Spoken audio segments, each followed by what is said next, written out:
What if your tires didn't need air ever? And with these airless tires, your vehicle could travel anywhere. That's what a team of researchers is working on in Ohio. The team is a partnership between NASA's Glenn Research Center and the Goodyear Tire and Rubber Company.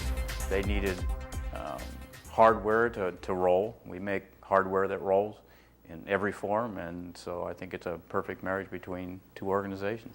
Together, they're creating tires for new lunar rovers that NASA will one day use on the moon. To get started, they went back to the source, the engineers who worked on the first lunar tires. Along with the Apollo-era engineers, they crafted 12 exact replicates based on the original design and then tested them. That experience laid the groundwork for what they had to do next. Because of different requirements, the team now needed to make significant changes. If we have new NASA vehicles, which are going to be 10 times heavier than the original lunar roving vehicle, then can we scale up the wire tire design to meet that need? And if our new need is to travel 2,000 kilometers or 10,000 kilometers on the moon versus 120 kilometers in Apollo, can we make the tire last? Seeing real possibilities in the project, Glenn's Innovative Partnerships program awarded the team with seed funding. The reason this partnership appealed to me is because, first off, everyone understands it. What Vivek and his team was able to do was to prove that really a very small amount of money was able to advance the level of this technology. We sort of started in a way from ground zero because the initial tire, the one that's on the moon now, is what's called a bias ply, where you have a weave of angled wires. The tire progressed from wires and cables to springs. By using an ingenious weaving process, they manufacture each tire by hand.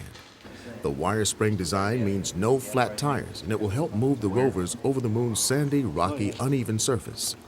Each version of the tires has been tested with Glenn's Simulated Lunar Operations Laboratory, or SLOPE Lab. The unique feature of the SLOPE Lab is that the terrain will deform the same way as it would on the moon.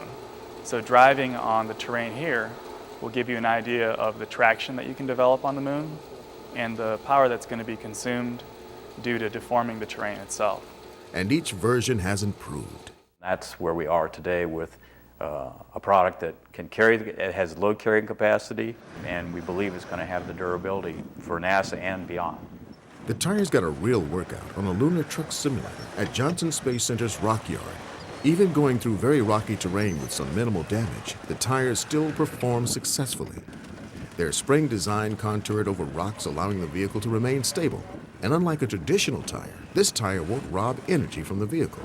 This tire, almost all of the energy comes right back. It's like a super ball. When you drop it, it bounces right almost back to where it started before. And all that energy is returned back to the road. And that relates into fuel economy.